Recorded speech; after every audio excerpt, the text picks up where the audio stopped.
microeconomia heterodoxa e história econômica. E aí, para essa mesa, nós decidimos fazer uma discussão que é a função do Estado como irradiador do desenvolvimento. A dinâmica da nossa palestra será falas ali de 30 a 40 minutos, cada um dos professores. Depois nós vamos abrir uma sessão de dúvidas. Então, peço que durante o percurso, né, vocês anotem eventuais dúvidas. E acho que é isso. No final, né, eu imagino que todos vocês na entrada receberam uma ficha para o sorteio dos livros. Então, logo depois de toda essa dinâmica, nós vamos poder sortear aí 2 livros para o sortudo. Bom, não quero me alongar demais, então passar a palavra. Pode ser você primeiro, professor Ramon, e aí depois a gente faz uma fala para o professor Gilberto. Vocês têm de 30 a 40 minutos. Obrigado por terem comparecido aqui à nossa mesa do CAS. E é isso. Uma boa mesa, pessoal. Obrigado.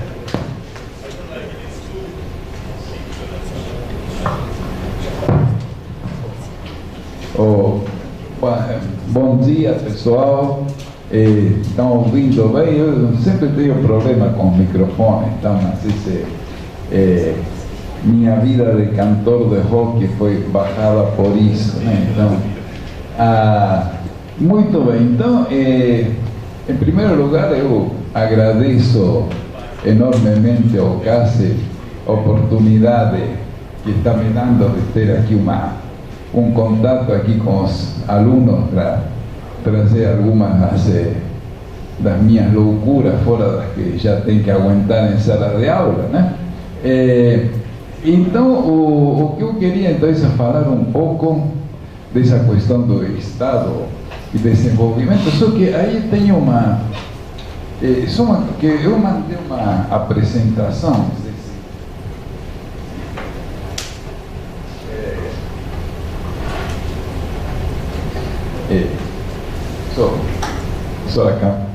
Posso chamar? Camila? A minha apresentação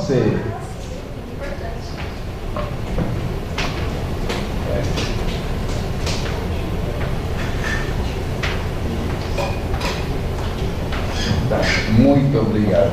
Então, só posso fazer uma coisa que eu, que maravilha. Então, como eu não tenho computador aqui, eu vou ficar, para poder enxergar a tela, tá? Eu vou ficar aqui passando os slides e comentando em cima deles, tá? Isso é uma coisa também importante, né? Eu falei para o pessoal assim que mais ou menos minha apresentação estava, digamos, seria uns 40 minutos, vou tentar ver se consigo correr um pouco mais, tá? Mas fazer um pouquinho mais curta, mas a ideia basicamente era isso, tá? Então, eu começo então com isso daqui, certo? A ideia, eu peguei o nome oficial da palestra, né? Dizia a função do Estado como irradiador do desenvolvimento, e os 2 pontinhos são meus, tá? Uma reflexão sobre a América do Sul no século XXI, tá? Então, a ver se aqui... Então, esse é o esquema da apresentação, tá? Aqui só vai ficar mais claro quando eu for apresentando, mas a primeira coisa, a ideia é que tem um ponto zero, tá? Que a questão a gente está falando, lembra, né? Irradiador do desenvolvimento, tá? E a pergunta seria isso, ainda desenvolvimento, tá? Porque, como é isso aí, quando pensamos em desenvolvimento, temos que considerar a questão de justiça, certo? Todas as questões. Eu não vou ler os slides, tá? Mas só aqui ficam de fundo para orientação, tá? Mas tem esse problema básico, tá? Qualquer um que tenha feito alguma reflexão mais sobre economia e ecologia, certo? Sabe que o desenvolvimento, por um lado, certo? A ideia do crescimento contínuo, tá? Tem limites, batem limites, certo? O desenvolvimento exige mais recursos naturais e a biosfera tem limites quanto à capacidade de sustentar a vida dos seres humanos, né? E em algum momento a gente sabe que o desenvolvimento tem que parar. essa ideia de que sempre ir crescendo, é uma ideia insustentável no longo prazo. Certo? E aí tem então propostas que algumas acho são muito interessantes, a ideia de crescimento zero, até a ideia de decrescimento, tal. Eu acho que são ideias que fazem sentido, né? Mas por outro lado nós temos um problema de justiça social, né? Como diz aí, ainda temos que reivindicar melhoras materiais, certo? No mínimo para uma boa parte da humanidade. Vamos supor que a gente diz, olha, tem certo, as sociedades avançadas tal, chegaram num nível material que não seria necessário ir além, certo? Tá? Mas, perfeito, mas só que não todo mundo chegou até lá. Tá? Então, a grande questão é isso, digamos, que a gente tem que pensar no desenvolvimento sem ser o problema da necessidade, certo? Então, a ideia é isso, digamos, que a gente tem que, de alguma maneira, é sensato pensar num freio nas sociedades desenvolvidas, mas ainda temos que pegar, certo? Todo mundo tem que chegar a esse nível, certo? De satisfação, tá? Tem aquela ideia que sempre me enfio nas minhas aulas, tá? A ideia do paradoxo de Easter, a ideia de que a partir de um certo momento, tá? Dinheiro não traz mais felicidade, tá? As evidências são de que essa relação, mais dinheiro traz mais felicidade, é verdadeira, certo? Até um certo nível de renda, tá? A partir daí, as evidências mostram que uma renda maior não aumenta o nível de felicidade médio das pessoas, com todas essas maneiras de medir do pessoal da economia da felicidade. São uma história longa, tá? Mas se a gente acredita que pode se medir a felicidade, a ideia é que o paradoxo disso me diz perfeito. Há uma correlação positiva entre aumento da renda, aumento da felicidade, a um certo ponto, depois a coisa fica horizontal, certo? Então, os problemas do crescimento, do desenvolvimento, são diferentes em diferentes regiões, certo? E nos países em desenvolvimento, a necessidade de desenvolver continua sendo válida. Paradoxalmente, países em desenvolvimento precisam chegar nesse nível onde o desenvolvimento já não seja mais necessário, certo? Como digo aqui, assumo que não seja contraditório querer fazer o possível por explorar o pré-sal e ao mesmo tempo defender um modelo de funcionamento das sociedades que seja menos dependente dos combustíveis fósseis, tá? Espero que vocês não achem uma maluquice contraditória, tá? Mas eu acho que é razoável defender essas duas coisas simultaneamente, tá?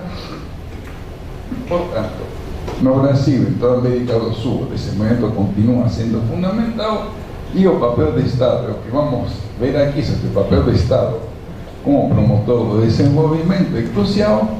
E na América do Sul, nas últimas décadas, do meu ponto de vista, isso ficou mais do que evidente, tá? Então, o espírito da apresentação de hoje, tá? Isso aqui. Aceitando a necessidade de desenvolvimento da América do Sul, vou tentar responder a questão do papel do Estado no desenvolvimento, que é o tema geral dessa sessão, dessa mesa aqui. Mas, insisto, vou focar numa questão específica, tá? Vou tentar ver como ficou então essa questão do Estado de desenvolvimento na América do Sul nos últimos 30 anos, tá? 35 anos. Então, responder a questão do papel do Estado no desenvolvimento, olhando para a experiência recente dos países da região, na qual alguns governos progressistas tentaram, através da intervenção do Estado, promover o desenvolvimento e assim conseguir maior justiça social.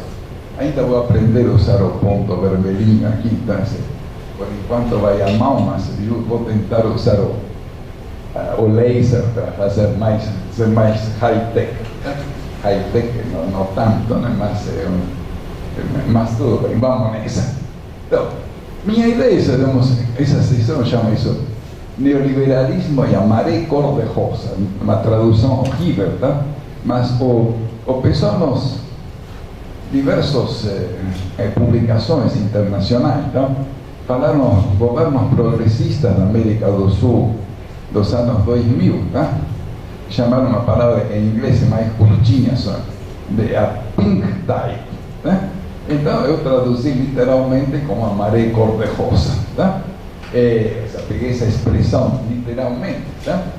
Então, e a ideia básica é que a América Latina nos últimos 35 anos, 40 anos, tá? Tem estado numa montanha russa, tá? Uma vida muito emocionante, tá? A gente cresce, cai, cresce, cai. Então, realmente, a montanha russa, eu acho que para mim, uma ótima analogia de que está acontecendo com as sociedades sul-americanas nesses últimos anos, tá? Então, veja, o começo da montanha russa, começo dos anos 90, os países da América do Sul embarcam no neoliberalismo, o consenso de Washington, tá? Aí, no começo do neoliberalismo, tudo bem, tudo maravilha, tá? Só que, no meio da década, a coisa começa a complicar. Aí tem uma reversão, certo? E aí volta um período de otimismo com políticas completamente diferentes, que são chamadas maré cor-de-rosa. Ou seja, a gente sai do neoliberalismo e entra com governos que são mais ou menos progressistas, mais ou menos de esquerda. Vamos ver que tem assim uma diferença, então, mas em princípio, tá?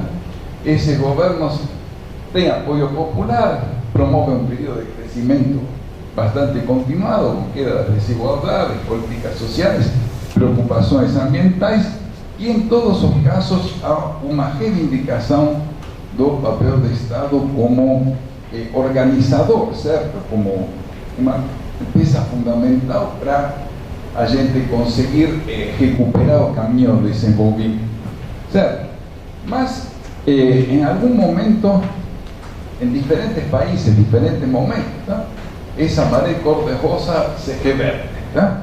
Voltam, na maioria dos casos, governos neoliberais ou liberais, então.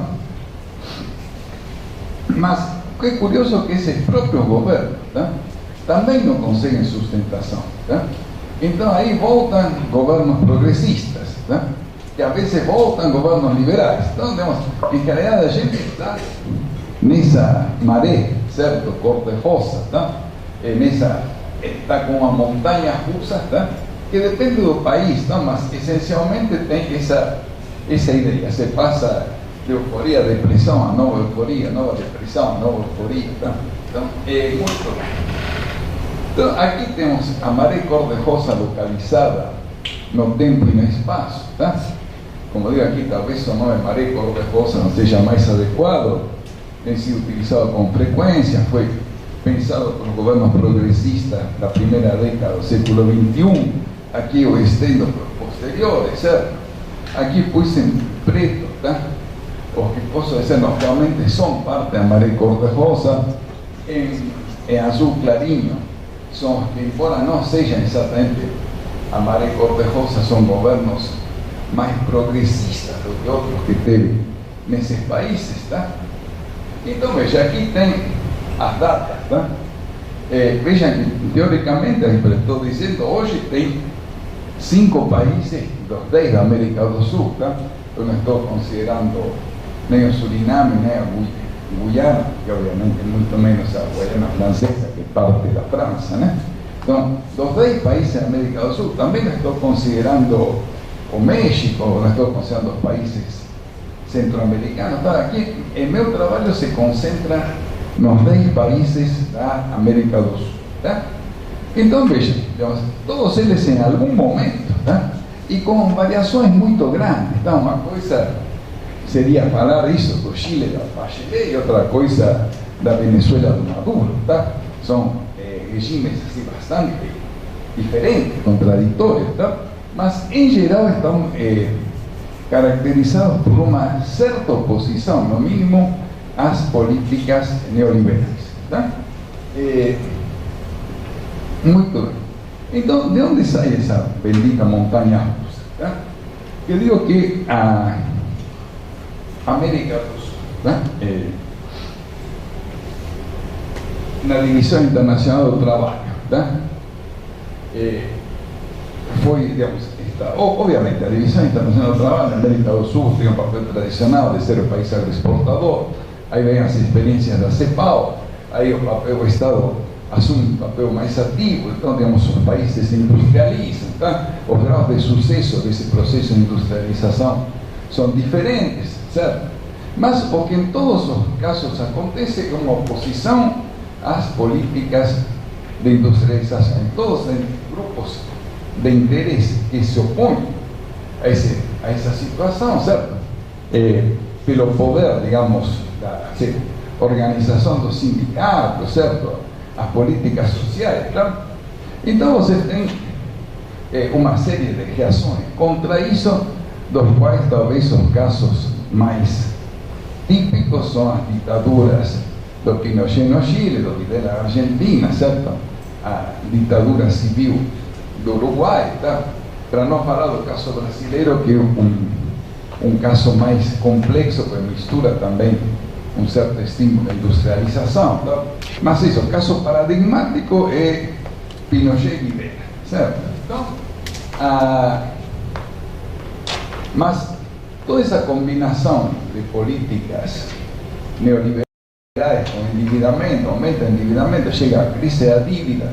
A crise da dívida, mesmo com a redemocratização, não consegue, digamos, reencaminhar a situação econômica rumo ao desenvolvimento. Ou seja, você recupera a democracia, mas não recupera o desenvolvimento.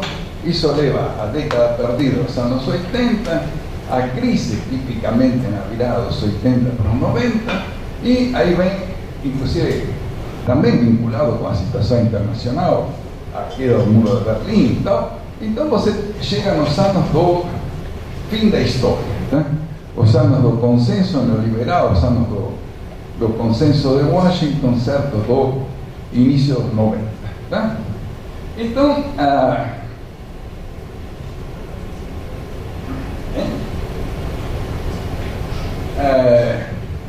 então veja, aí quando começa, então, esse é o começo da minha história, tá?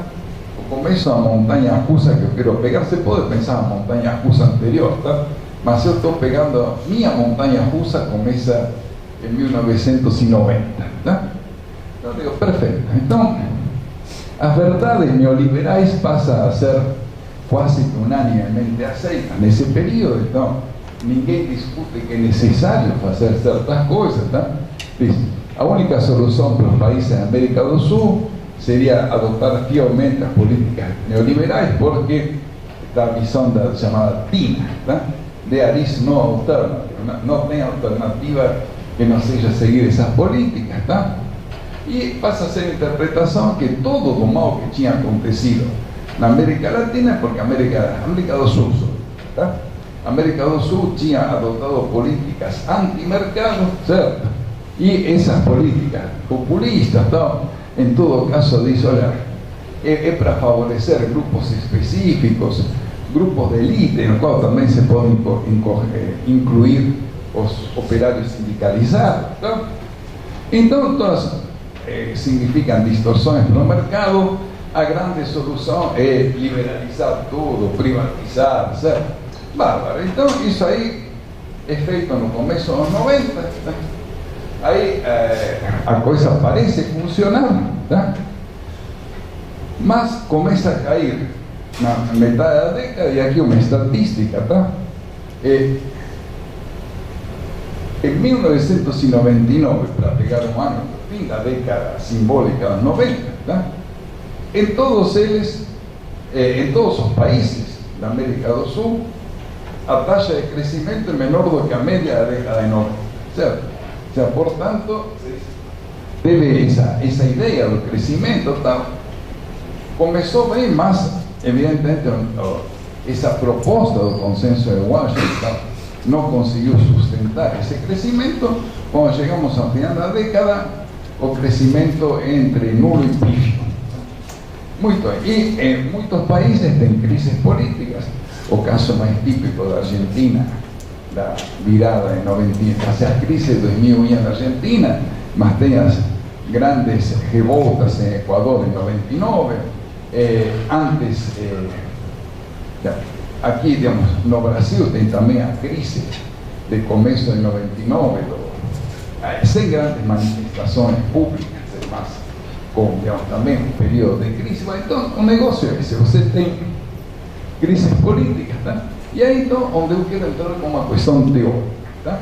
Até aqui andei pintando o quadro, se você quiser, eu gosto muito de fazer essa separação, mas, quer dizer, até aqui tentei falar de fatos, tá? Aqui eu vou tentar jogar uma interpretação teórica para tentarmos entender esse fato, tá?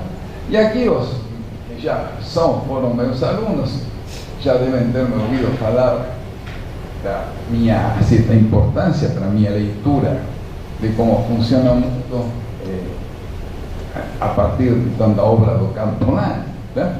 Então eu vou pegar um conceito do Carpolani, que é esse conceito chamado movimento duplo, tá? Então, o movimento duplo é produzido pela tensão causada pelo impulso aos mercados para se expandirem e a reação da sociedade para se defender contra as consequências potencialmente insuportáveis dessa mesma expansão. Então, a resposta da sociedade origina uma série de movimentos e contra-movimentos que constituem um movimento duplo, certo? Então, veja, qual é a ideia? Você tem os mercados, tá? Desempenham um papel super importante na sociedade, tá? Mas não são a sociedade, tá? Ao contrário, os mercados tendem a substituir a sociedade, tá?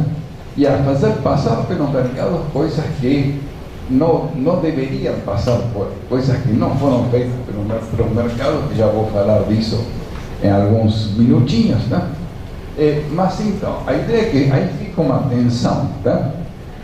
Os mercados tentam se expandir, a sociedade controla. O mercado se expande, a sociedade controla, tenta reduzir. Então, essa tensão, tá? De expansão, controle sobre os mercados, é o microfone que essa tendência de expansão e controle sobre os mercados, aí dá para ouvir ou não? Posso dispensar o microfone? Depois reclame aí se for o caso, tá? Por isso aí, nunca seria mijar. Mas então, a ideia é que era meu livro de criança, claro. Então,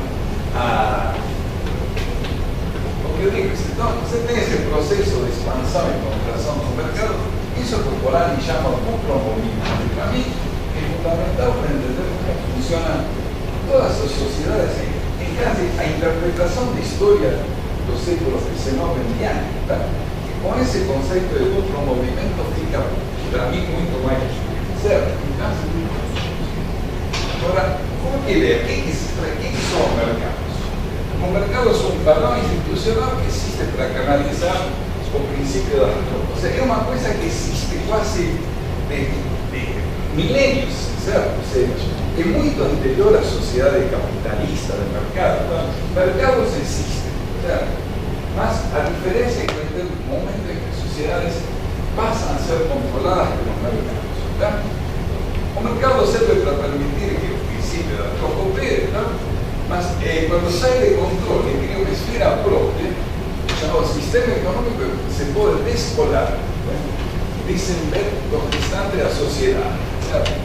Eu digo, ao longo da história da humanidade, depois eu estou querendo criar uma parte conceitual para dizer, vamos entender o que aconteceu na América do Sul no século XX, XXI. Essa briga, sobretudo no começo do século XX, tá? Essa briga entre o mercado e o Estado, tá? A partir do... Eu interpreto isso a partir da minha leitura do Polanyi. Tá? Então, ao longo da história da humanidade, até a Revolução Industrial, os mercados eram controlados, certo? Mas uma longa luta política levou à liberação dos mercados e à criação da sociedade de mercado. Tá? Uma coisa específica do século XIX. Uma sociedade onde os mercados essencialmente são a maneira a través de la base faz toda a actividad económica. Décadas más tarde ponemos pronto en un supermercado de variación fracaso, entonces la primera frase, la grande transformación, ¿cierto? La civilización del século XIX colapsó, ¿cierto? Esa es, deixar los mercados tomando conta de todo, cria problemas, ¿verdad? Mas, a pesar de eso, Polanyi escribe la gran transformación en los años 40, luego después de la Segunda Guerra Mundial, ¿verdad? Donde a paz se llama el keynesianismo, la recuperación del Estado, ¿verdad? Y él le dice, ahora, aquí la sociedad de mercado ya fue, ¿verdad? Eso que Polanyi mujer en 64, ¿verdad? Él no vio que venía después, ¿verdad? Cuando los mercados consiguen se recuperar, ¿verdad? Y volver a controlar a la sociedad, ¿verdad? Nuevos periodos de ahí, los mercados descolaranse nuevamente, mas por otro lado, de nuevos periodos de intentar controlar los mercados, ¿verdad? A partir de los años 90, ¿verdad? Los puedes ver las manifestaciones que deben así, vendrán así, las grandes paseadas contra la globalización, ¿verdad? Los fines de los años 2000, ¿verdad? O si você que ser desde cosas muy diferentes, ¿verdad? Las diferentes razones que tienen a globalización extremada, algunas de las cuales pueden ser, digamos, progresistas, otras que son bastante más así, problemáticas, ¿verdad? Mas que de alguna manera son miserables. A gente no queremos parar, ¿verdad? Ese movimiento de globalización, cuando los mercados toman conta de todo, ¿verdad? Entonces, os contra los movimientos son razones sociales, en muchos casos pueden ser canalizados a través del Estado, etc. Mas una cosa curiosa que por eso que a gente llama el neoliberalismo, no liberalismo tradicional, porque el neoliberalismo es un tipo de liberalismo que usa el Estado para deliberadamente destruir, ¿cierto? Atacar, ¿cierto?, las políticas sociales, ¿no? Esa nueva fase del neoliberalismo, ¿cierto?, significa que você utiliza el Estado, ¿no?, como arma para, digamos, defender los mercados, ¿no? Muy bien. Entonces, ahora tengo una cuestión fundamental: ¿para qué sirven los mercados? ¿No? Los mercados, la idea es que sirven para transaccionar los bienes que son feitos por los mercados, ¿no? Si yo soy un productor de batatas, ¿no?, si yo, minha produção são 10 toneladas de batata, eu espero passar a vida só comendo 10 toneladas de batata, ¿no? Eu espero ter roupa, espero ter entradas para show de rock, tal, que for, não? Quer dizer que eu tenho que conseguir, não? Eu produzo batatas para o mercado, certo? Então, perfeito. Então, los mercados pasan un monte de cosas, ¿no? O problema con los mercados es la creación de mercaderías ficticias, ¿no? O sea, cuando você, a través del mercado, ¿no?, você comercializa cosas que no fueron feitas para ser comercializadas. ¿Qué es lo que no fue feito para ser comercializado? Segundo Polanyi, hay 3 mercaderías ficticias. A terra como medio ambiente humano, trabalho, de una manera se refería con el tiempo, no, y no fomos feitos para sermos vendidos en los mercados, ¿no? Y el dinero, que es símbolo de troca, que también no es una cosa para ser comercializada, ¿cierto? Mas o que eu acho que esa lista de mercaderías ficticias que Polanyi fez en los años 40, ¿no?, podría ser expandida con otras cosas que también no fueron feitas para ser compradas y vendidas, ¿cierto? ¿No? A educação, a saúde e o direito à aposentadoria, ¿no? E os welfare states, ¿no?, conseguiram oferecer acesso a esse direito fora do mercado, mas o neoliberalismo tenta voltar a que essas coisas, educação, saúde, direito à aposentadoria, passe a ser mercadorias transacionadas nos mercados, ¿no? Então, aqui se sobre todo.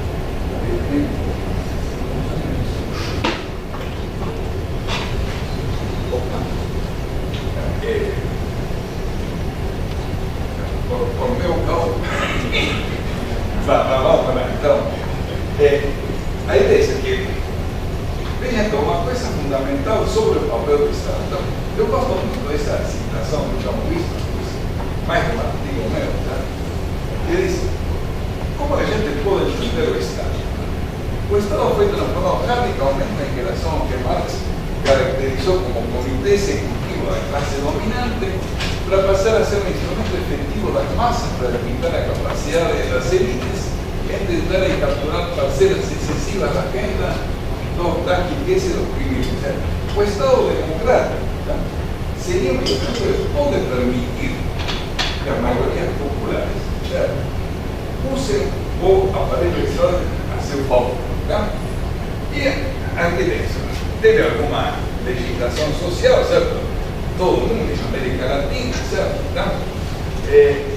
Todo está que o neoliberalismo, ¿cierto?, afirma que as pessoas não podiam esperar que o Estado fornecesse esse direito, ¿tá? Então, portanto, a ideia, então, quando a gente fala hoje sobre o gasto público, educação, saúde, aposentadoria, então, acaba falando muito mais como uma, olha que problema, o Estado tem que gastar isso, né? Não olha como uma coisa do Estado, tem que fornecer isso para as pessoas, tá? Mas é muito então, aqui, rapidamente, nos anos 90, na América do Sul, o crescimento alcançou a primeira metade, então, na época, o país que cresceu mais foi o Chile, tá?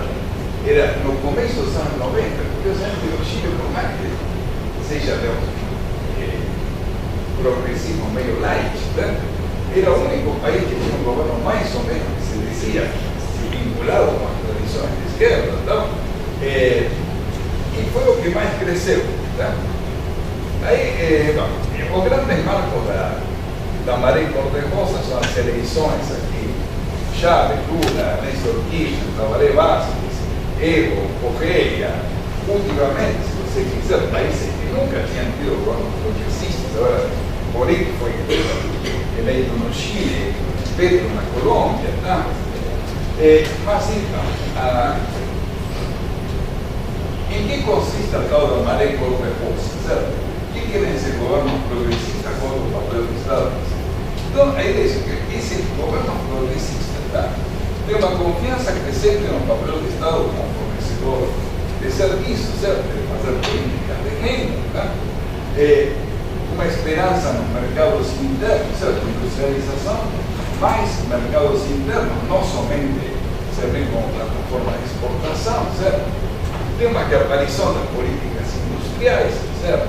Inclusive nós estamos vendo agora essa polêmica que surgiu agora no Brasil, certo? Uma volta das empresas estatais, tá?, que tinham sido demonizadas, aí depois voltaram. Aí, vejam o caso da Petrobras, certo? Foi mal vista assim, nos anos 90, passa a ser o carro-chefe de desenvolvimento em 2010, né? Aí passa a ser demonizada como âmbito central da corrupção nos anos 15 a 20 e pouco, e agora volta a ser vista como uma grande possibilidade de desenvolvimento, tá? Um caso que eu gostaria de destacar é que o fundo de pensão na Argentina se capitalizou, foi criada uma fundo de pensão particular, assim, privado, desculpa, nos anos 90, tá? E no fim dos anos 2020, da década dos 00, tá? Esse fundo de pensão foram reestatizados, certo? Então, então, foram criar políticas de renda, certo? Diminuir a concentração de renda, teve mais preocupações com o meio ambiente, tá? Em particular, temos o caso de Bolívia e Equador, países que tinham governos mais radicais, se você quiser, com uma forte tradição indígena, tá? Introduzir o conceito de viver bem em sua legislação, tá? E aqui tem um quadro que eu acho bem interessante. Aqui o quadro vai só de 19, tá? Eu quis atualizar, mas no meio disso tinha pandemia fez distorcer todas as. Então, veja, aqui estou pegando todos os países entre 90 e 2019, tá? A taxa de crescimento média desses países, tá? Nesse período, comparo os anos que tinha governo da Maré Cor-de-Rosa com anos de outro tipo de governo. Tá? E em todos os países a taxa de crescimento, tirando o Peru e a Venezuela, tá? Em todos os países a taxa de crescimento é maior quando você tem a Maré Cor-de-Rosa que quando você tem um outro tipo de governo. O que eu dizer? Minha interpretação, tá?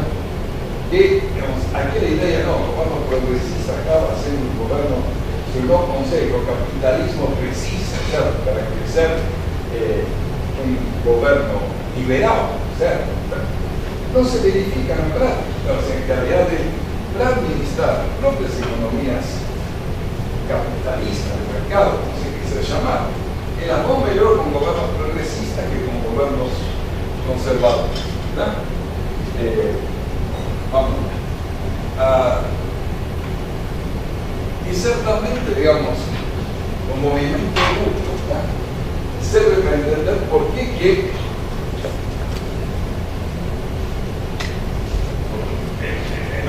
eu contei que a partir do momento que eu comecei a minha palestra, faltam 7 minutos, vou acabar em 7 minutos. Então, é isso, os governos o movimento, certo? Conseguiu explicar, porque sabe, em algum momento esse um certo fracasso das economias paquera, assim, no bom desempenho dos governos progressistas, e o duplo movimento está mostrando isso, o mercado aproveita para se expandir novamente, certo? Uma coisa importante isso, a gente não pode esquecer também a situação internacional, não é só uma questão de políticas nacionais que explica o desempenho das economias, tá? Mas, porque eu digo, por exemplo, em 2009,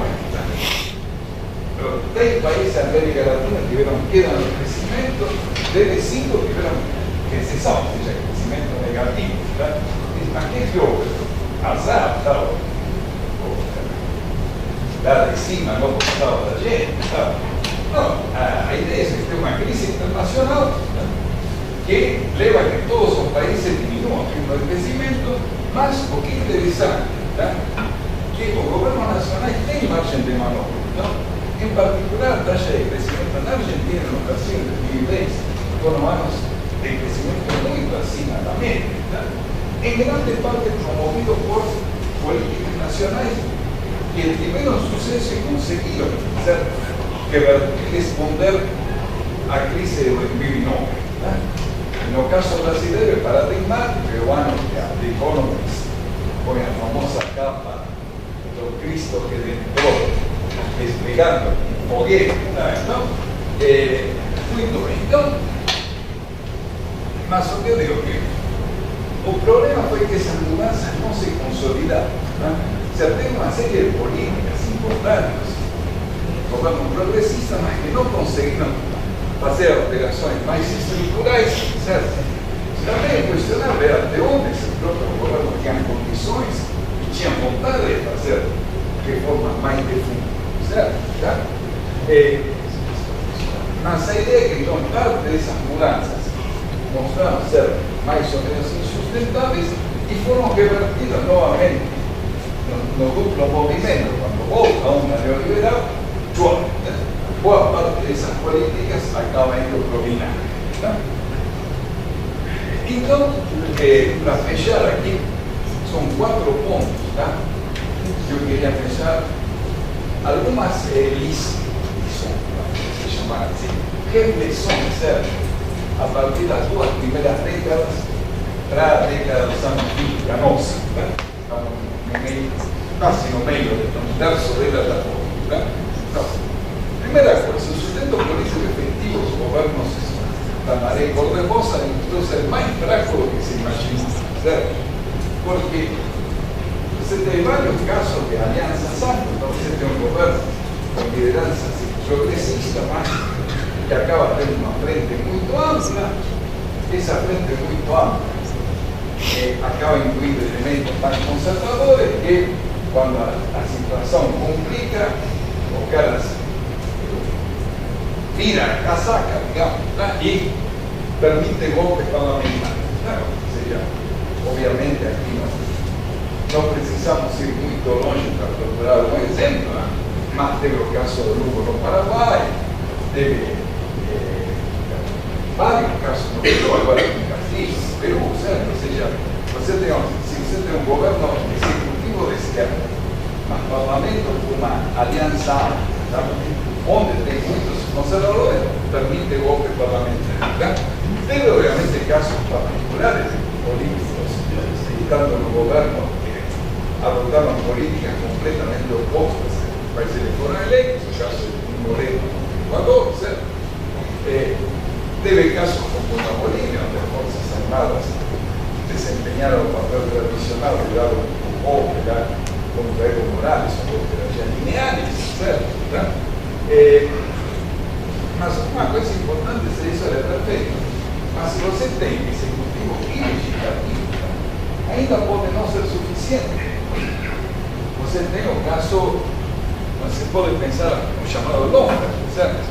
A ideia de que os governos, com poder, o judiciário, a mídia, tal, consigam reverter a coisa, apesar do executivo e do legislativo estarem apoiando governos progressistas. Né?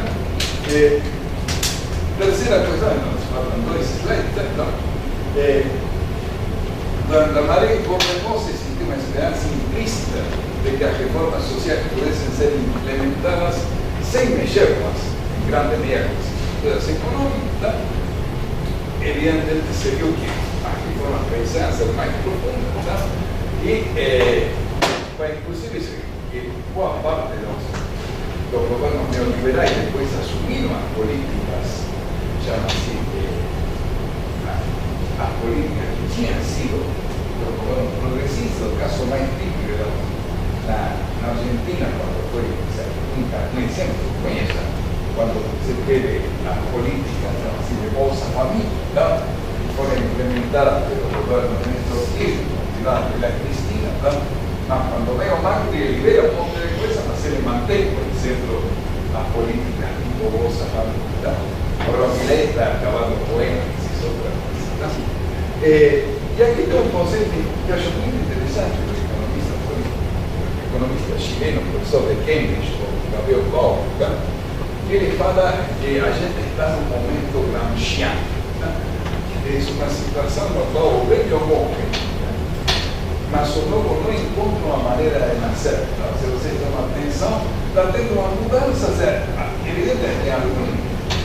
O regime tradicional está indo mal, mas você não consegue reverter e fazer com que o novo ganhe.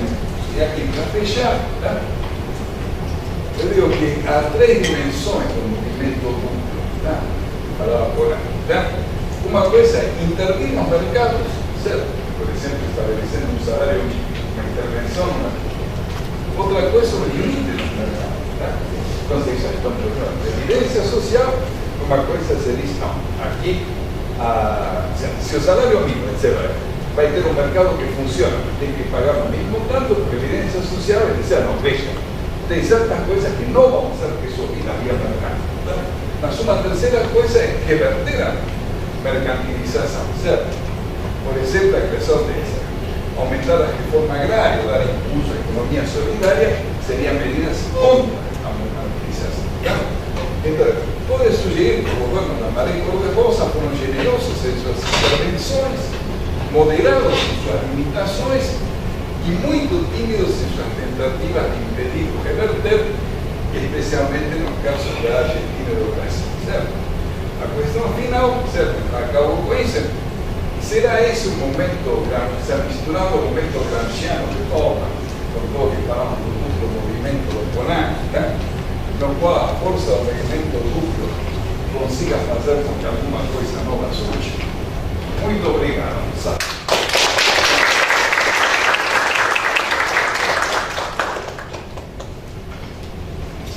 Bom, agradecer ao professor. Então agora nós vamos para a fala do professor Gilberto. Você precisa de um microfone, professor? Ou... Microfone, né? botar aqui para não me perder meia hora, né?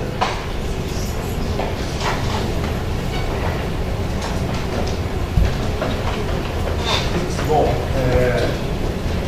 pessoal, eu quero dar um bom dia para vocês, agradecer imensamente o pessoal do Centro Acadêmico de Ciências Econômicas, do Bacharelado em Ciências Econômicas, pelo convite.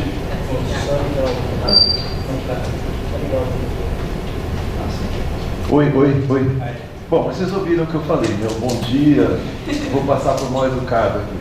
Então eu quero agradecer imensamente o convite de vocês para participar dessa semana.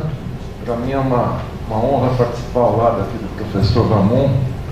O professor Ramon é um dos responsáveis por eu estar aqui. Ele compôs a banca do concurso do qual eu participei há 12 longos anos. Então qualquer reclamação sobre a minha palestra, queixam-se com ele. Tá? Ele é o avalista aí dessa... Esse foi o meu ponto alto de participação. E é muito bom falar depois do professor Ramon, porque o professor Ramon dá uma desbastada no terreno. Nós lemos os mesmos livros, ele pelo visto não sabia, também é um aficionado do livro A Grande Transformação do Carlo Polanyi, que é de fato, é um pequeno, ele não é um livro grande, não tem 300 páginas, mas é um livro definidor para o exame da passagem da economia liberal do século XIX até a crise que ela vive no início da Primeira Guerra Mundial. O Polanyi, eu nunca sei se ele é austríaco ou é húngaro, ele nasceu em Viena, mas na época do Império Austro-Húngaro. Então às vezes eu falo que ele é húngaro, ele fala, não, ele é austríaco, eu falo o contrário, ele é húngaro, mas ele escreveu A Grande Transformação em 1944 nos Estados Unidos, e é dessas obras de virada que ajudam a gente a entender o tempo. Tem poucos livros assim, se a gente peneirar, publica-se muito, mas há poucas obras definidoras de você entender, ter chave do entendimento de um momento histórico, de um momento econômico. Eu vou falar do Polanyi mais adiante um pouco, e eu quero dizer o seguinte, a mesa, a função do Estado como irradiador do desenvolvimento, eu acho muito bom, e muito bom no momento em que a gente está, no momento em que a gente tem dois eventos muito importantes aqui no Brasil e na Argentina. Primeiro, pegando pela Argentina, essa ideia do anarcocapitalismo, do ultraliberalismo. Eu já conversei bastante com o professor Ramon. Eles estão vivendo a nossa maldição de ter a extrema-direita no governo. E uma extrema-direita na Argentina muito mais agressiva, me parece, em termos econômicos, em termos democráticos, do que o Brasil. E o segundo é o lançamento, há pouco mais de um mês, desse projeto Nova Indústria Brasil, pelo governo federal, em especial pelo ministro do Desenvolvimento, Indústria e Comércio, Geraldo Alckmin. Eu quero ressaltar só o seguinte, eu me senti extremamente honrado com o convite, antes de começar, porque eu não sou economista, eu sou historiador. Embora estude economia e tal, eu não sou economista, então eu quero falar alguns aspectos de história econômica. Para a gente conceituar o papel do Estado no desenvolvimento, eu quero rápido, eu não vou ter PowerPoint, né? Eu vou aqui de gogó nesse meu tempo que me resta. Para a gente falar do papel do Estado como irradiador do desenvolvimento, eu quero brevemente conceituar o que é Estado e o que é desenvolvimento, para a gente não entrar na quimera que a mídia faz, no terrorismo quase que a mídia faz, de que o Estado seria um fardo para o desenvolvimento, que o Estado seria um peso e que a sociedade teria que se livrar desse Estado, torná-lo mais leve, torná-lo que o Estado tem que dar liberdade para os agentes econômicos agirem e poderem criar ciclos virtuosos de crescimento e desenvolvimento. Isso, evidentemente, é uma mentira, porque o Estado é um pacto social, mais do que, como o Ramon corretamente alerta ali, numa citação que ele faz, mais do que o Estado ser o comitê organizador das classes dominantes, comitê organizador da opressão, que são duas linhas famosas do Manifesto Comunista do Marx e do Engels, em 1848, mais do que isso, e mesmo no marxismo, o entendimento do que é o Estado evoluiu muito, e quem deu uma grande contribuição foi outro autor que o Ramon também cita, que é o Gramsci, o Estado como espaço público da disputa política.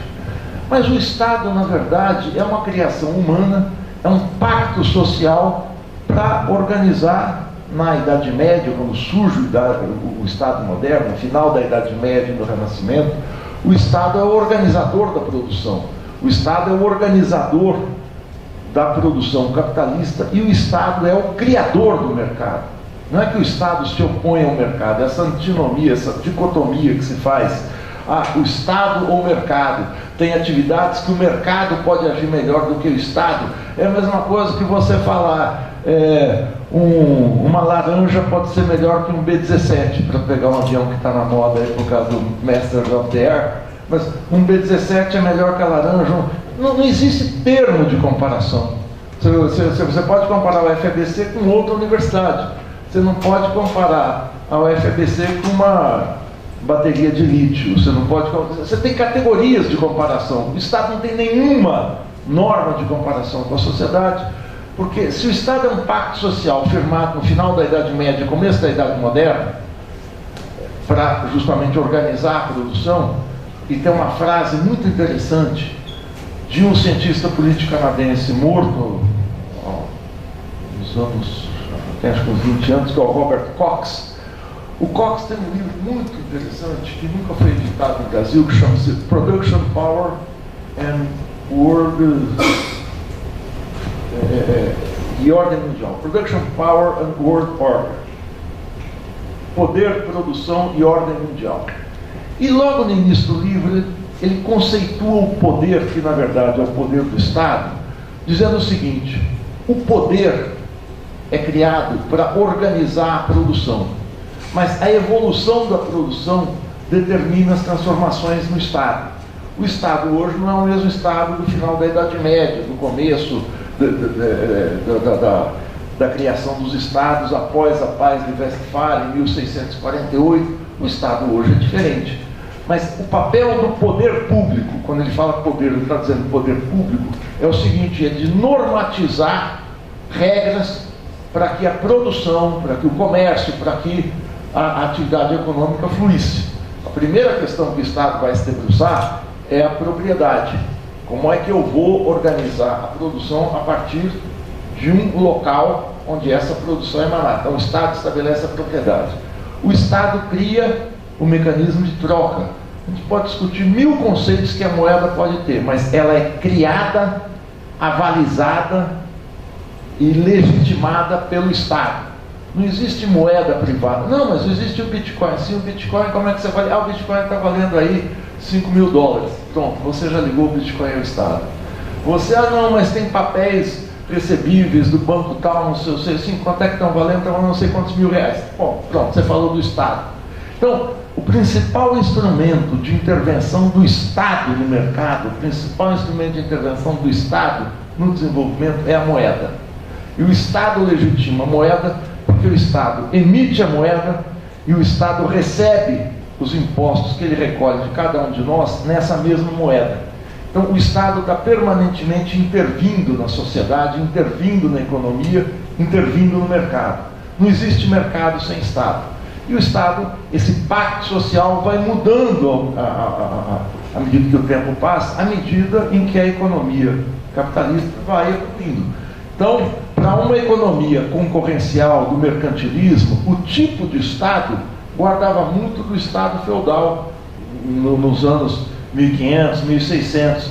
O Estado do capital monopolista que surge com a Revolução Industrial é um Estado reconfigurado, um Estado muito maior, muito mais poderoso, com capacidade de intervenção, com normatização das relações de produção, com normatização das relações de troca, com normalização do sistema bancário, enfim, você não existe, absolutamente não existe isso que o professor Ramon fala, de que o neoliberalismo não reduz o papel do Estado, o neoliberalismo não quer o Estado mínimo, o neoliberalismo tem uma nova agenda para o Estado. Imagina, um Estado como o brasileiro, que tem uma dívida pública de quase 80% do PIB, uma dívida que deve estar aí em torno de, o PIB brasileiro está em 4 trilhões, A dívida brasileira deve ser 3 trilhões e pouco. Dívida não quer dizer que esse Estado está com um rombo. Não, esse Estado tem uma capacidade de levantar crédito na sociedade de 3 trilhões de reais.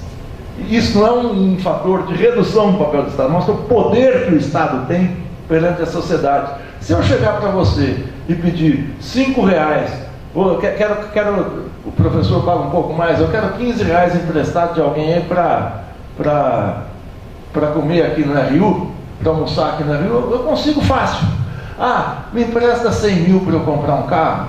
Pouca gente, se eu for ao banco, o banco vai me emprestar, eu vou ter que dar 1000 mostras de que eu tenho capacidade de levantar esse crédito, que eu vou pagar, que eu tenho capacidade. Então, ter dívida é uma demonstração da sua capacidade de levantar crédito. Quando o Estado tem esse grau de endividamento, isso não é uma fraqueza do Estado, isso é uma demonstração de força, de tamanho, de escala e de solvência a longo prazo. Quer dizer, eu posso pagar isso. Eu falo essa questão do Estado só para mostrar o seguinte: o Estado não é um fardo. A ideia do Estado fardo é uma ideia muito moderna, uma ideia muito nova, uma ideia do final dos anos 40, com o Frederick Hayek, que falava, os primeiros formuladores do ultraliberalismo, do peso do Estado. Mas isso se populariza depois do Consenso de Washington. O Estado é um peso, pelo amor de Deus, esse Estado que nos sufoca e tal. Isso não existe na ciência econômica séria. A segunda questão é o que é. Então, o Estado é um pacto social. Eu não posso abstrair, não posso eliminar e tal. Então, ele vai ter, estruturalmente, ontologicamente, o Estado é um interventor, é um organizador da produção, é um organizador da economia, é um organizador do mercado. Porque se ele não estabelece regras, as regras não são aceitas por todos. O mercado perde a credibilidade. O segundo, que é desenvolvimento. E aqui eu vou me fixar num dos grandes teóricos, talvez um dos maiores teóricos da história do desenvolvimento, que é o Celso Furtado. O Celso Furtado, eu sempre digo, para mim, uma das maiores maneiras de você desmascarar o que é o Prêmio Nobel é você perceber que o Celso Furtado nunca foi sequer cogitado pelo Prêmio Nobel, sendo um economista absolutamente genial do sul do mundo. Um economista que foi ele e o Prebisch, o argentino, que não deixou o professor Ramon de fora, irmanado sempre. Criar uma teoria do desenvolvimento do sul do mundo nos anos 40, 50, 60, absolutamente original. O Celso Furtado falava o seguinte: olha, ele falou isso em vários livros, mas numa entrevista que ele, pouco antes do final da vida, naquela revista de economia que o Bresser edita, a revista de economia política, a REP, ele diz o seguinte, nessa entrevista: usualmente, o crescimento econômico é tido como sinônimo de desenvolvimento. Mas o desenvolvimento é muito mais que o crescimento, porque o crescimento muitas vezes acarretou aumento da desigualdade, depredação ele não fala isso, mas eu que estou inferindo, depredação do meio ambiente, desigualdades regionais. Você crescer, isso não quer dizer necessariamente que o padrão de vida da sociedade tenha melhorado. O Peru, por exemplo, que o Ramon cita aqui, se eu pegar o Peru numa fase que eu me lembro que eu fui atrás dele na época, o Peru, entre 2002 e 2006, cresceu a taxa chinesa de 8, 9% ao ano.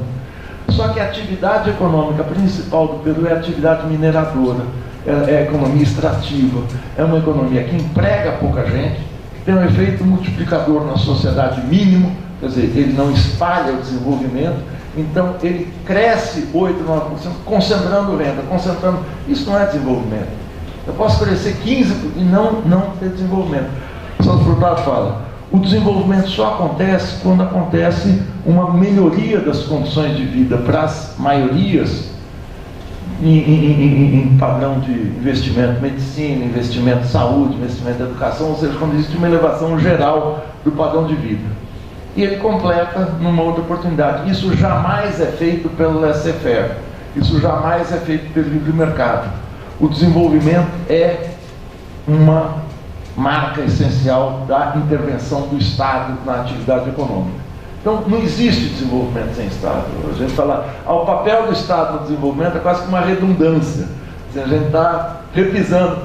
O desenvolvimento só existe no Estado, indústria só existe no Estado, para voltar aqui à questão do projeto Nova Indústria Brasil. Se a gente pega na história, em nenhuma situação em que houve desenvolvimento, em que houve industrialização, em que houve melhoria de vida, em que houve algum tipo de justiça social, isso foi feito sem intervenção do Estado. Sem intervenção do Estado, quer dizer, feito com intervenção do Estado, isso quer dizer o seguinte: a correlação de forças na montagem do poder do Estado teve um peso grande dos de baixo. Quando a gente fala, eu vou me referenciar aqui na palestra que eu gostei muito do professor Ramon, quando ele fala a social-democracia europeia, a social-democracia europeia representa um padrão de organização do Estado próprio do pós-guerra, do pós-Segunda Guerra Mundial, do que o Hobsbawm chama de 30 anos gloriosos, 1975, 1945, 1975, 1980, em que o movimento sindical nos países da Europa Ocidental intervieram pesado nas políticas de Estado, com demandas colocadas na França, na Itália, na Inglaterra, mais tarde um pouco na Espanha, nos países nórdicos, o peso do movimento dos trabalhadores, dos partidos de esquerda, o medo que esses governos, que as classes dominantes europeias tinham. A União Soviética tinha vencido a Segunda Guerra Mundial, foi a União Soviética quem chegou a Berlim, o nazismo acaba, ele é derrotado na campanha de ampliação para o leste, na campanha dentro da Rússia, e a União Soviética sai com uma grande autoridade política, e os partidos comunistas, em especial o Partido Comunista Italiano, o Partido Comunista Francês e o Partido Comunista Grego, para não falar do Partido Trabalhista Britânico, ganham uma autoridade política junto à população muito grande, e o medo, o receio de que esses países pudessem vivenciar algum tipo de transformação social, ou revolucionária, ou chegada dos comunistas ao poder, do socialismo, pelas eleições, fez com que eles aceitassem fazer concessões que foram custos embutidos no funcionamento do Estado, o custo do sistema de saúde universal, o custo de um sistema educacional público, um custo de um sistema de segurança eficiente, entre outros, de aposentadoria e tal, foi feito porque existiram condições políticas excepcionais em que os setores populares tiveram peso. Então, o Estado muda esse pacto social quando tem intervenção popular. Quando é que houve uma intervenção popular forte na Constituição do Estado brasileiro? Em 1988, na Constituição de 88. É a Constituição. Ela tem uma série de problemas. Ao mesmo tempo que ela tem o artigo 142, que permite que o setor militar fique sempre ameaçando dar um golpe, porque é um artigo ambíguo da tutela do poder moderador, essa Constituição estabeleceu uma série de direitos sociais e, em especial, ela reforça algo que já estava na Constituição de 1934, que é o piso da educação, a dedicação de um piso da receita corrente líquida dedicada à educação, que é de 15%, e a Constituição agrega a isso 18% da saúde, que permite a criação do SUS, que é, eu vou falar uma coisa chatíssima aqui, boba, vocês que são novos, mas a gente que é mais de vida, a gente sabe o que era o Brasil antes do SUS, da expectativa de vida, como muda o SUS, o atendimento. Ah, mas o SUS é ruim. O SUS não é ruim, o SUS é subfinanciado. Não tem nenhuma experiência de nenhum país capitalista do mundo, eu não vou falar da União Soviética, que tinha um sistema de saúde, mas nenhum do tamanho do Brasil com um sistema de saúde como esse. Tem problema milhares, mas o SUS é uma revolução. Por isso que a proposta do Ministério da Fazenda atual de reduzir esses pisos tem que ser combatida com veemência. Então, se eu sintetizei aqui o que é Estado, o que é mercado, como é que o Estado intervém para garantir o desenvolvimento? Como é que o Estado intervém para garantir o crescimento da indústria? Desde o início, a gente pode ver isso. Eu vou pegar 3 exemplos muito rápidos. O primeiro exemplo são os Estados Unidos. É a potência econômica, a potência industrial por excelência do mundo. Como é que se constitui a indústria americana? A indústria americana só se constitui porque começa desde a independência, de pouco depois da independência, há uma intervenção do Estado para proteger o mercado interno das importações predatórias. Vocês que fazem economia, vocês devem aprender uma coisa básica. É o relatório do Alexander Hamilton, que foi o primeiro-ministro da Fazenda dos Estados Unidos, estabelecendo um rígido protecionismo nos anos 1780 para impedir a entrada de maquinário que pudesse ser fabricado internamente, num quadro em que a Inglaterra começava a sua arrancada de desenvolvimento na primeira Revolução Industrial, na segunda metade do século XVIII. Então, o tear mecânico, vamos copiar o tear mecânico britânico, inglês, aqui dentro, e vamos produzir uma indústria compatível. A máquina a vapor, vamos, em vez de importar a máquina a vapor, vamos copiar, vamos fazer aqui. Os inventos da primeira Revolução Industrial são mais ou menos simples, se a gente olha hoje. Podiam ser feitos em oficina de fundo de quintal, mas ele dá musculatura para que o norte dos Estados Unidos, a região em volta de Nova York e Washington, conseguisse desenvolver uma indústria incipiente muito rapidamente, no início do século XIX, e começasse a usar o trabalho assalariado. E com o trabalho assalariado você cria nas 13 colônias, em algumas das 13 colônias, o mercado, o protecionismo faz com que isso seja possível, demanda para essa indústria.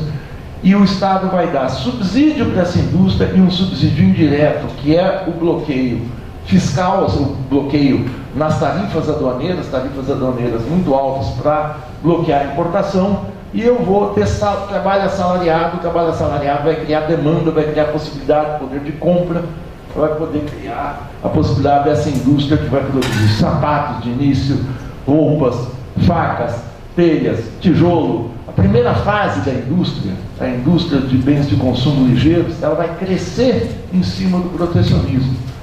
E esse protecionismo, o crescimento dos Estados Unidos para o oeste e para o sul, conquistando na guerra contra o México em 1844, vocês sabem, o México teve metade do seu território quase roubado pelos Estados Unidos, o Texas, a Califórnia, o Novo México, o Utah, foram incorporados a partir da guerra 1844-46.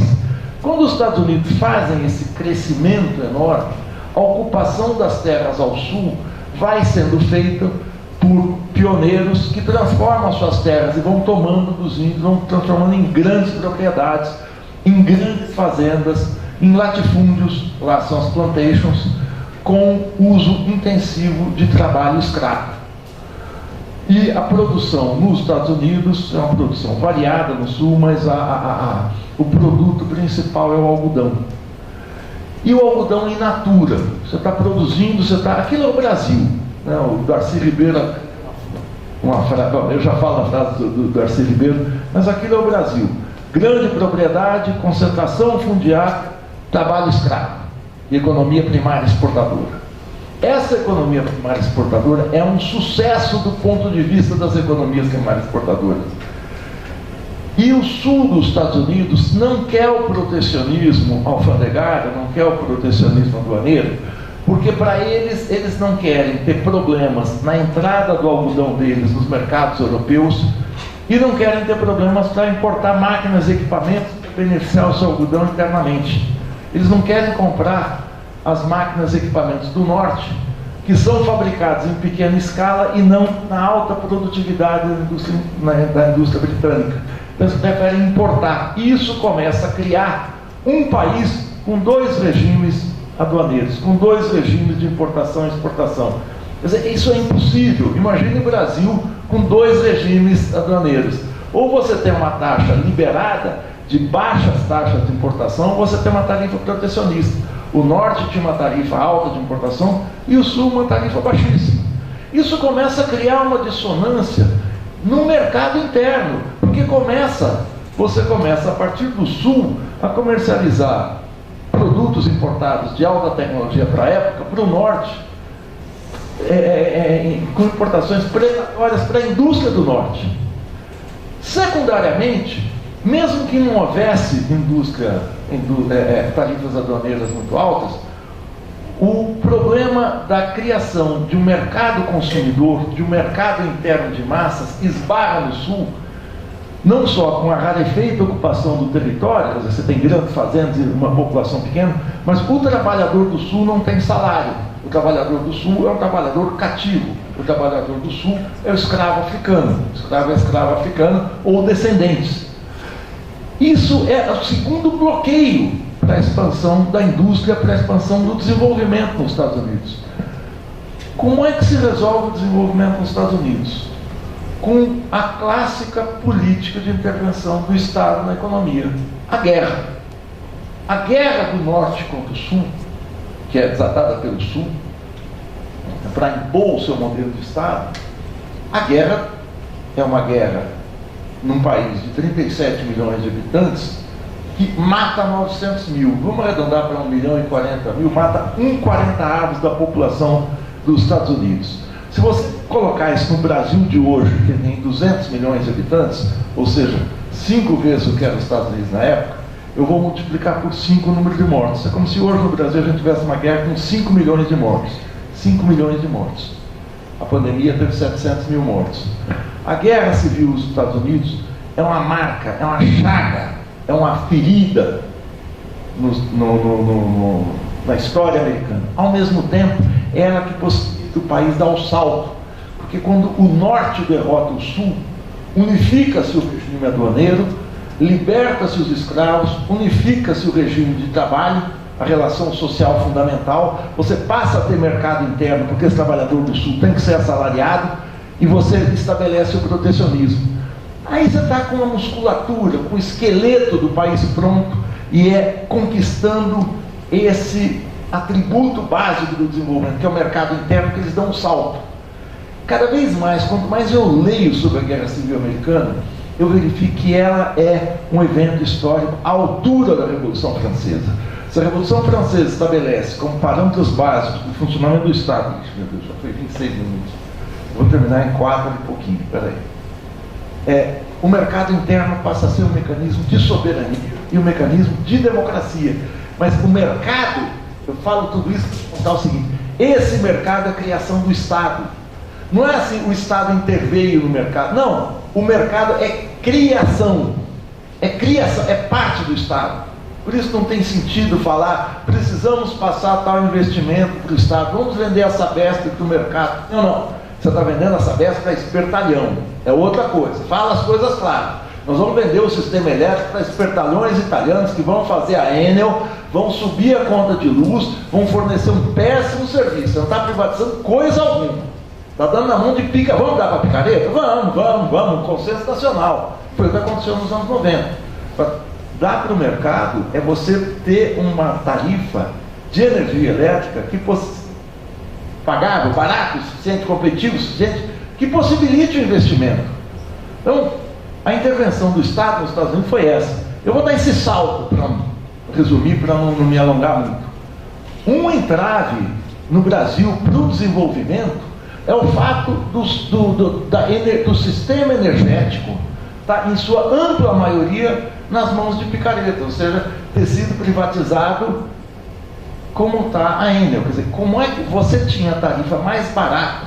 O presidente Lula está correto quando vai ao exterior dizer que a nossa energia, a fonte é limpa, é real, é limpa, só que está nas mãos, vamos falar do mercado, gente, está na mão de picareta, que eleva o preço artificialmente. A refinaria de Mataripe, Landulfo Alves, na Bahia, que foi privatizada por um fundo árabe de investimento, pratica preços de refino acima do preço médio das refinarias nacionais, o que torna a economia do Nordeste de energia inviável. Por isso é que o presidente da Petrobras faz esforços para reestatizar.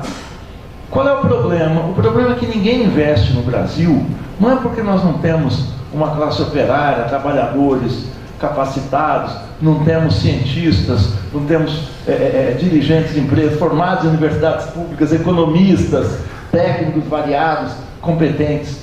Não é por causa do custo do Brasil, que é o salário do trabalhador, que com a reforma trabalhista ficou muito baixo. É porque a energia, as comunicações ficaram carésimas, pouco competitivas em termos mundiais. A China, para instalar uma empresa de carro elétrico no Brasil, precisa de muito subsídio. Muito subsídio. Então, o exemplo dos Estados Unidos é claro. Eu vou falar dois outros exemplos muito rapidamente, que é o seguinte: o Brasil teve dois grandes planos de desenvolvimento, planos de industrialização. O primeiro foi...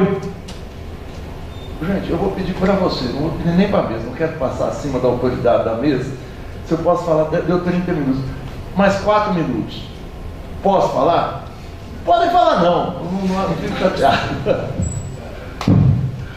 Seguinte, o primeiro é o seguinte: no Brasil, o Brasil quando cai a República Velha, a República do Café com Leite, o fazendão produtor de café, de cacau, de cana-de-açúcar, de minérios, que exportava tudo sem processamento industrial, tudo na base das commodities. No governo Vargas, no primeiro governo Vargas, em 1944, 45, o Vargas começa a investir na industrialização, na eletrificação do país, Volta Redonda, fábrica de aços planos, Vale do Rio Doce, para prospectar minérios no país. O segundo governo que vai fazer é a Petrobras, o segundo governo que vai fazer é o CNPq, o BNDE, o Banco Nacional de Desenvolvimento Econômico, que nos anos 80 ganhou o ESC, Banco de Desenvolvimento Econômico e Social. Mas o governo Vargas é um governo que dá aquilo que o Rosenstein, Rodin, economista, fala, o big push, o grande empurrão. O governo Vargas é isso. Mas existia um debate no governo Vargas, na Comissão de Assuntos Econômicos, entre um economista ultraliberal carioca chamado Eugênio Goudin, que viveu 100 anos, golpista de 64, assim, juros nas alturas, o Brasil tem que investir na sua vocação, onde tem suas vantagens comparativas, que é na agricultura. E o Roberto Simons, um empresário paulista, economista, industrialista, desenvolvimentista, defensor do protecionismo. O Simons, o governo Vargas pede e o Simons apresenta um projeto de desenvolvimento em 1944 à Comissão de Planejamento Econômico. Existia já congressos empresariais discutindo qual era o aporte que o governo teria que fazer para o desenvolvimento da indústria. O Simons recolhe algo que ele já estava pesquisando fazia tempo, ele era fundador da Escola de Sociologia e Política e tal, e apresenta um documento dizendo o seguinte: é preciso estabelecer o planejamento na economia brasileira. O Goudin fica, eu vou usar uma palavra antiga, apoplético. Apoplético quando o sujeito fica descontrolado. Escreve um documento 3 vezes maior que o do Goudin, xingando ele. É um documento assim que muito ofensivo, chamando o Goudin de ignorante, o Simons de ignorante para baixo, se contrapondo e dizendo: não, o livre mercado vai estabelecer um lugar para o Brasil no mundo que é na agricultura. Há uma réplica do Simons e uma tréplica do Goudin. Isso foi editado em livro. Quando eu fui pesquisador do IPEA, 15 anos atrás, eu reeditei esse livro, a gente fez um estudo sobre esses textos. Você baixa na rede, é precioso. É o maior debate, assim, às claras, do que são os projetos de desenvolvimento. Nunca mais houve um contraponto. São artigos de 60, 80, 100 páginas. Vale muito a pena ler, com história do desenvolvimento. A visão do Simons se impôs nos governos Getúlio, Juscelino e mesmo na ditadura. O terceiro momento, eu vou acabar logo com isso, 33 e 20, eu falo em um minuto, é o segundo Plano Nacional de Desenvolvimento, que sempre que alguém fala, temos o Plano Nova Indústria Brasil, eu acho assim, todo mundo tem que ler o segundo PNB. O segundo PNB é um plano estabelecido pelo governo Geisel na ditadura. Ah, mas eu vou ler coisa da ditadura? Vai, porque vale a pena, porque é um plano complexo. É o plano mais acabado do desenvolvimento que a gente tem. O governo Geisel, assassino do Vladimir Herzog, arroz salarial, a gente sabe tudo, é uma ditadura. Mas o projeto de desenvolvimento feito pelo ministro do Planejamento, João Paulo Reis Veloso, é um primor. Não sei se o professor Ramon acha, mas eu... Porque é assim, ele não é um plano que vai falar, vamos estabelecer indústria, vamos financiar a indústria de São Paulo, do Mato Grosso. Não, vamos financiar tais e tais e tais ramos, a meta é crescer tanto, tanto, tanto, precisa crescer a produção de cimento tanto, para fazer crescer a construção de hidrelétricas, infraestrutura de estradas, viadutos, precisam construir aeroportos, precisa dar condições dos aeroportos, das estradas serem ocupadas por automóveis, por aviões, por caminhões, por trens e tal, não sei o quê. Então a Petrobras tem que ter tantos investimentos, da onde vai vir o dinheiro? Vamos injetar dinheiro no BNDES, vamos ter fundo de financiamento aqui, fundo de financiamento ali, a agricultura não vai ficar de fora, nós vamos fortalecer a Embrapa. Enfim, o BNDES é um projeto de 160 páginas, eu leio, sério mesmo, eu fico emocionado, porque eu falo, como é que se produz no Brasil um plano para a época? Ele não é aplicável hoje, ele tem 50 anos. Mas assim, ele pega todas as áreas da economia e vai detalhando o que tem que ser feito, com meta, quanto tempo vai levar. Esse projeto começou e serviu para instalar a indústria de bens de capital no Brasil. Indústria de bens de capital, indústria pesada, a indústria de turbina de hidrelétrica, de torres de prospecção de petróleo, de vagões, de locomotivas, de trem e tal.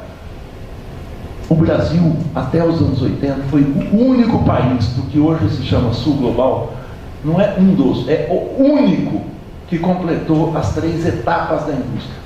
A indústria de bens leves, que eu falava no início, bens, copo, sapato, telha, aquilo que eu falei. A indústria de bens de consumo duráveis, automóveis, linha branca, fogão, geladeira, eletroeletrônicos e tal. E a indústria de bens de capital. O PIB brasileiro cresceu 7 vezes entre 30 e 80. Para quem acha que o Brasil dá errado, precisa olhar para esse período auge do desenvolvimento e ver que a gente precisa repetir isso. Eu não vou me alongar aqui, porque vai alcançar vocês, mas dizer o seguinte: isso tudo se fez com firme intervenção do Estado. Eu vou falar uma coisa que o professor Ramon vai discordar de mim. O ministro Haddad fala que o desenvolvimento agora vai ter que ser feito com a iniciativa privada, é que vai tomar a iniciativa, vai ter que ser o agente de desenvolvimento. Aí, para responder, ele fala, não tem que ter dinheiro público, não tem que ter dinheiro público no Nova Indústria Brasil. Aí eu vou terminar com uma frase do Carlo Polanyi. No mesmo livro, A Grande Transformação, ele discutindo a economia do livre mercado do século XIX, ele fala o seguinte: em nenhum momento da história o mercado foi organizador da sociedade. Pensar que isso possa acontecer é uma arrematada utopia, ou seja, é impossível. E se acontecer, vai ser um descontrole para a atividade humana que vai comprometer a vida humana no planeta. Porque o livre mercado, agindo livre, é depredação do meio ambiente, superexploração de mão de obra, desastre de Mariana, desastre em Maceió, é o caos. É isso que o Milei quer na Argentina e é isso que eu acho que a gente tem que superar no Brasil. Obrigado, gente.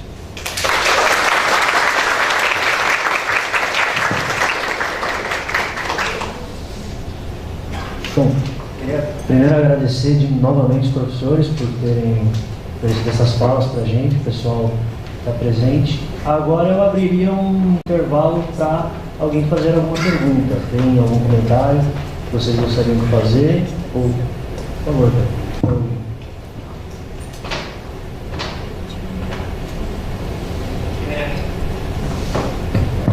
Primeiramente, gostaria de agradecer os professores, foi excelentes apresentações. Eu sou estudante aqui da UFBC de Ciências Econômicas e Relações Internacionais e gostaria de perguntar em relação à intervenção estatal na economia. Como vocês veem a atuação do ministro Fernando Haddad em relação à austeridade fiscal ancorada no novo arcabouço fiscal e essa meta irreal do déficit zero, e quais serão essas consequências? Seria isso. mais alguém? Não?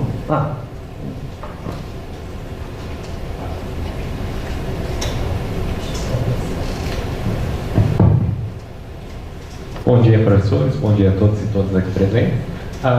Gostaria de fazer uma pergunta ao professor Vanigoni, e com respeito à questão do Estado como irradiador do desenvolvimento, a gente pode ver agora uma tendência global, por exemplo, com o presidente Biden e alguns países da Europa fazem investimentos pesados na indústria, vendo que ao longo desses tempos todos esses países tiveram uma reindustrialização. Desindustrialização, perdão. E essa é uma tendência para o Brasil, mesmo ainda tendo discursos a favor do neoliberalismo ainda presentes aqui? O que vocês acham? Como é que você chama? Reginaldo.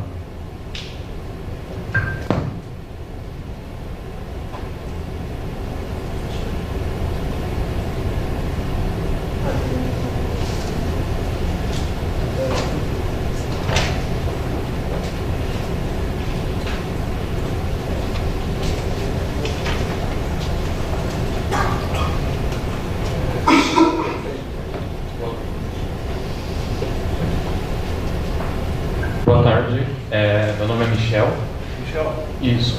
E eu vou ler a pergunta que eu montei ela agora, ela está um pouquinho longa. São duas perguntas em uma. Eu gostaria de principalmente ver a ideia do senhor professor Maningoni quanto a isso. Como que nós podemos imaginar um plano de desenvolvimento econômico nacional em que, em 2 pontos, para mim, são entraves para isso. O primeiro deles é um congresso que ele copta o orçamento disponível para investimento. Hoje a gente sabe que em torno, pelas emendas secretas e hoje as emendas de bancadas, 25% do valor disponível para investimento está indo para a mão de deputados, senadores, e isso acaba desestruturando um plano nacional pensado de início a fim, né? E quais seriam as atitudes que poderíamos tomar quando que nós não temos uma culpabilização desses congressistas quanto ao uso desse dinheiro que vai para os investimentos descentralizados para suas bases eleitorais, sem uma responsabilização do uso dessas verbas. A gente vê muitas obras paradas, né, e em detrimento dessa desestruturação do plano nacional. Seria isso. São duas, você falou do Congresso e elas acabam se complementando.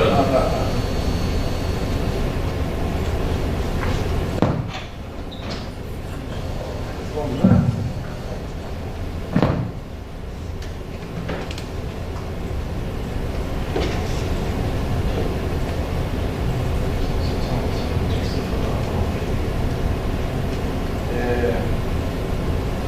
Eu vou responder aqui a primeira sobre o ministro Fernando Haddad. Eu queria que o professor Ramon respondesse primeiro, ele vai ficar bravo com a minha resposta, mas... Não, eu acho, primeiro, o ministro Fernando Haddad, eu tenho o maior respeito, eu conheço ele, uma figura que eu não tenho inatacável, muito diferente de muitos ministros da Fazenda passados que usaram o cargo para enriquecer e tal. Não, professor, uma obra importante, escrita, foi um bom prefeito de São Paulo, foi um bom ministro da Educação, um ministro importante. Aliás, a UFABC não foi inaugurada no período dele, mas na expansão. A UFABC é de 2005, anterior a ele, mas foi no período dele que a universidade teve uma grande expansão. Então, nada contra a atividade pública do ministro Fernando Haddad. Mas o arcabouço fiscal é uma medida, para mim, inexplicável quando você sai de... Pensando aqui, o governo Lula começou no 1º de janeiro de 2023. O Brasil está em ajuste fiscal desde 1º de janeiro de 2011. O primeiro governo Dilma começa com um corte de 150 bilhões de reais a preço da época, logo depois da crise de 2008. Quando, na crise de 2008, o segundo governo Lula foi o melhor dos governos do PT, em que o Guido Mantega foi o ministro da Fazenda, acho que foi o melhor ministro da Fazenda nesse período, que a gente teve, por causa da crise, uma expansão do investimento, do gasto fiscal. As pessoas acham que gasto é feio, que investimento é limpinho, mas que possibilitou o Brasil sair quase ileso da crise de 2008. Aquilo que o Lula falava, a crise de 2008 é um tsunami no mundo, mas vai ser uma marolinha no Brasil, é verdade. O PIB caiu em 2009, eu não lembro exatamente quanto, mas ele cresce 10% em 2010. Ele não me lembro exatamente, você lembra quanto caiu em 2009? Mas foi uma queda de 4%, 5%, foi uma queda pesada. Hã? Foi uma queda, mas não foi Foi a época da capa da Economist do Brasil, na época da crise de 2010. E a imprensa começa a fazer uma grita do sistema financeiro de que essa expansão do gasto iria resultar num descontrole inflacionário, faz um terrorismo danado. E a Dilma começa o segundo, com o mesmo Guido Mantega, com um freio de mão puxado.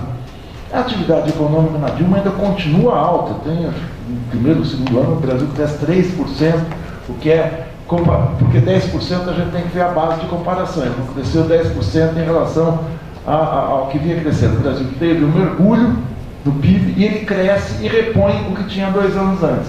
Então ele deve ter crescido 4%, 3,5%, 4% em termos reais em relação a 2008.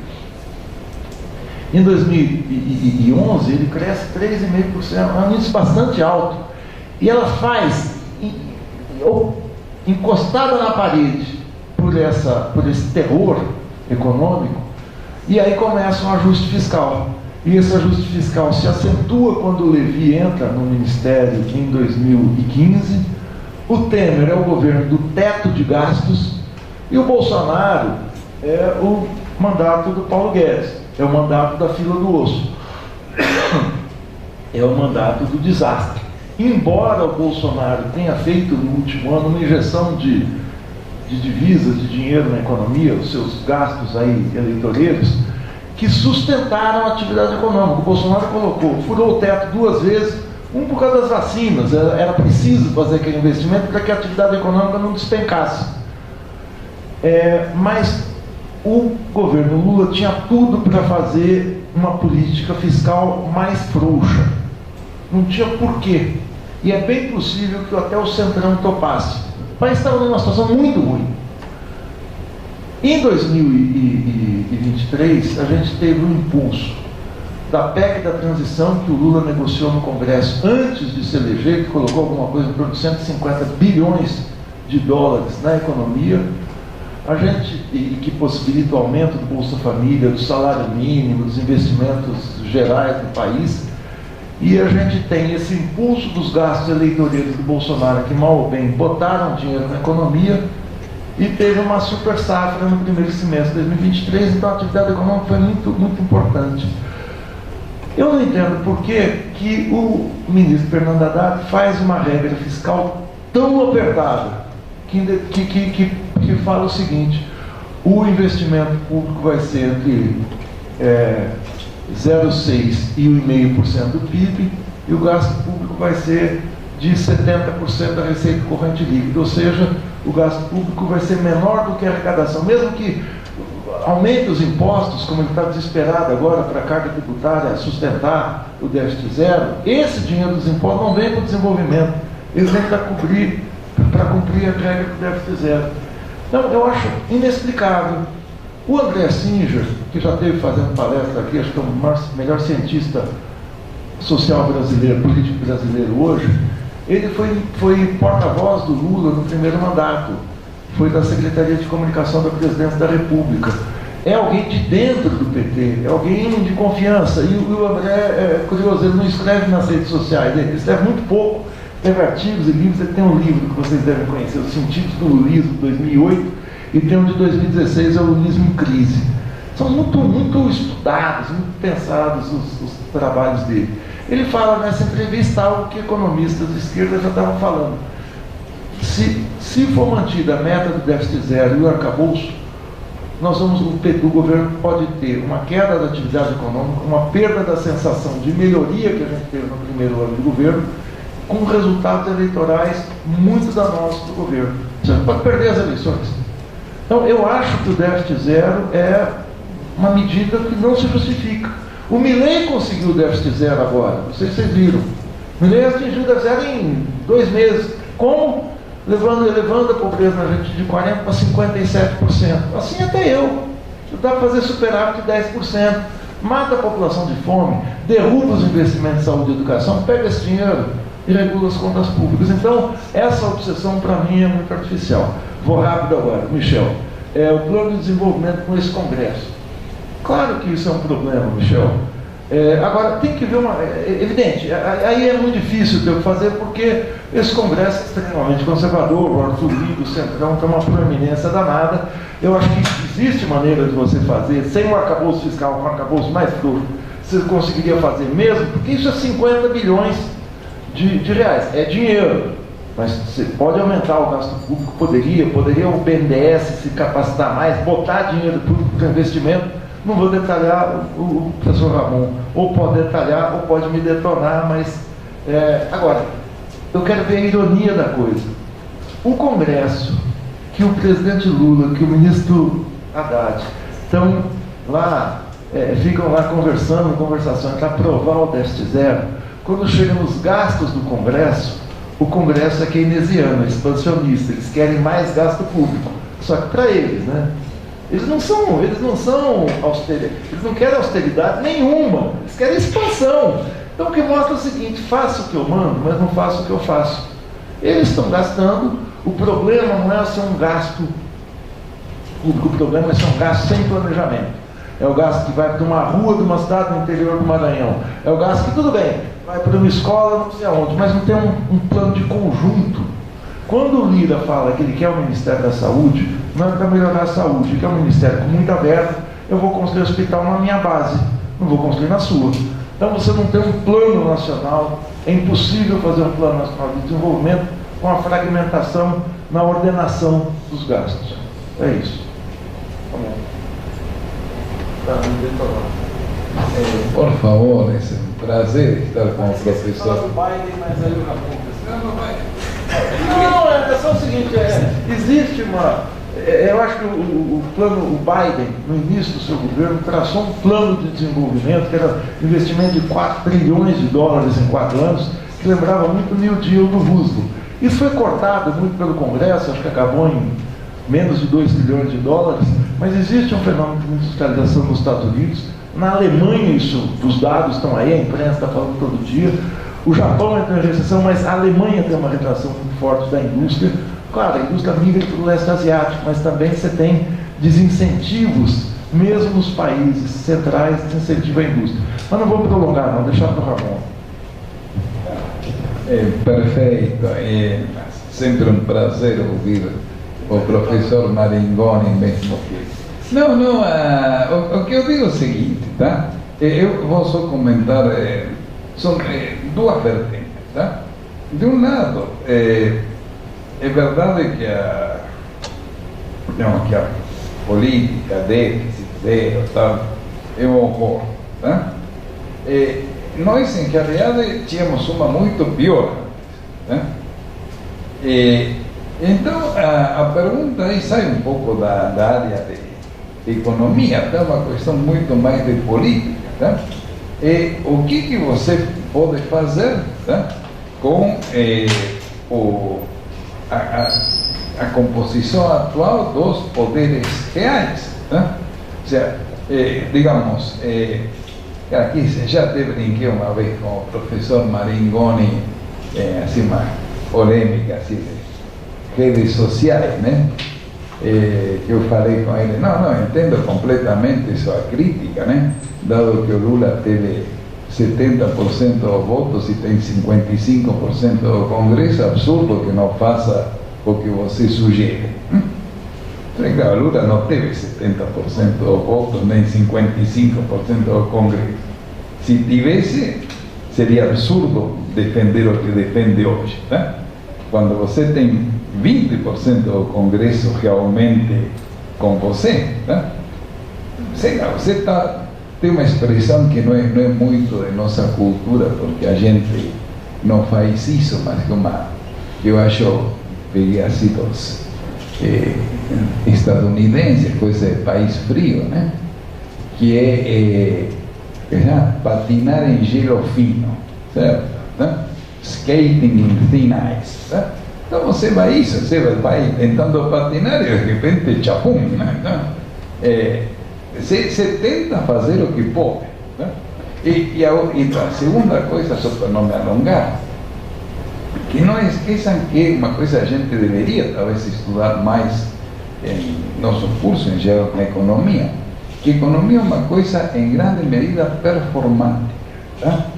Se eu digo, se eu sou um cara, um Faria Limer, tá? Plenamente convicto de que o déficit zero é fundamental, certo? E eu tenho poder, assim, por exemplo, de fazer investimento, tá?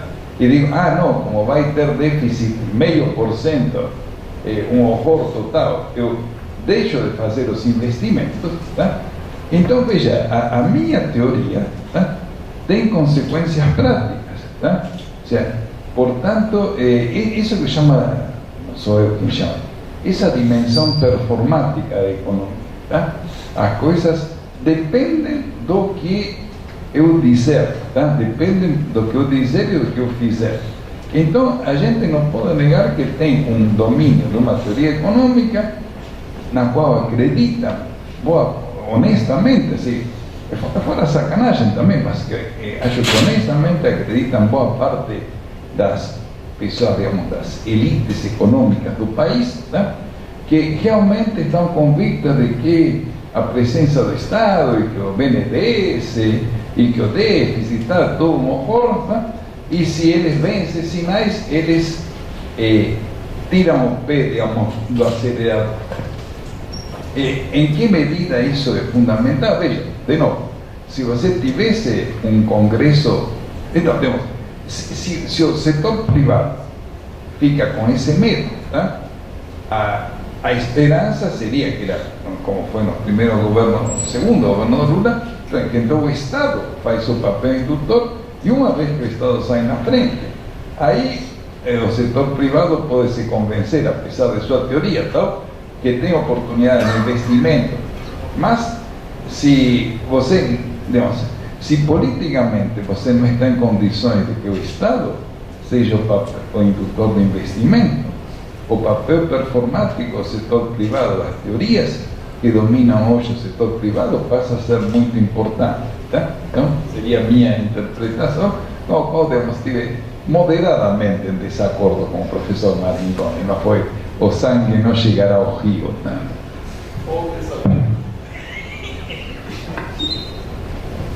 Bom, agradecer pelas respostas, agradecer ao pessoal que veio com as perguntas. E aí agora, para finalizar, a gente vai fazer só um rápido sorteio dos livros para todos que estão aqui presentes. E aí depois só pedir para depois os professores ficarem para a gente